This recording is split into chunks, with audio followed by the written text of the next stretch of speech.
একটা সময় ঈদের সিনেমা মানেই ছিল এক নাম, মান্না।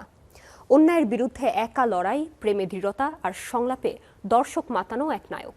ঢালিউডের সেই জনপ্রিয় তারকাকে হারানোর আজ 18 বছর। তবু সময়ের পর্দা বদলালেও বদলায়নি তার প্রতি দর্শকের ভালোবাসা। পর্দার মান্না থেকে মানুষ মান্না, ক্রেজ থেকে শূন্যতা, সেসব নিয়েই আমাদের বিশেষ প্রতিবেদন।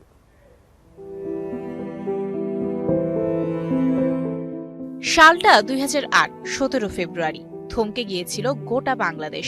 ঢাকার রাজপথ থেকে প্রত্যন্ত গ্রাম সবখানে ছিল বিষাদের ছায়া। ঢাকায় সিনেমার এক অপ্রতিদ্বন্দ্বী অধ্যায়ের অবসান ঘটেছিল সেদিন। আজ সেই মহাপ্রয়াণের 18 বছর সময় গড়ালেও এখনো ফুরিয়ে যাননি তিনি, এস.এম. আসলাম তালুকদার, আমাদের সবার প্রিয় মান্না।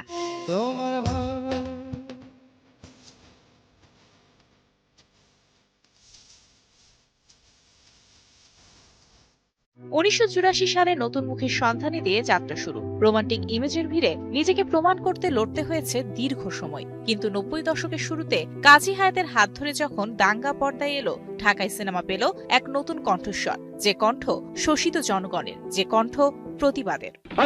কোনো কথা হবে না, কোনো প্রচার হবে না, মাল হবে, সাউন্ড হবে না। একটা সময় ছিল যখন অশ্লীলতা গ্রাসে ঢালিউড ডুবতে বসেছিল। হল বিমুখ দর্শক যখন মুখ ফিরিয়ে নিচ্ছিল, তখন বুক চিতিয়ে দাঁড়িয়েছিলেন একজনই, লুটতরাজ, তেজি, কষ্ট।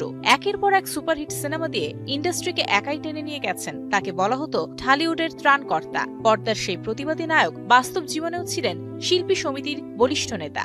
পৃথিবীর কোনো জগৎ যদি থাকে, চলচ্চিত্র জগৎ, এর মতো স্বার্থপর জগৎ পৃথিবীর কোনো জায়গায় নাই। We are everybody commercial. হৃদয়, প্রেম, ভালোবাসা, বন্ধুত্ব, চাওয়া পাওয়া সব মেকি। ক্যামেরার সামনে তিনি যতটা তেজি, পর্দার পেছনে ততটাই কোমল। এফডিসি লাইটম্যান থেকে শুরু করে পরিচ্ছন্নতা কর্মী, সবার বিপদে মান্নাই ছিলেন বড় ভাই। আম্মা জান, আম্মা জান।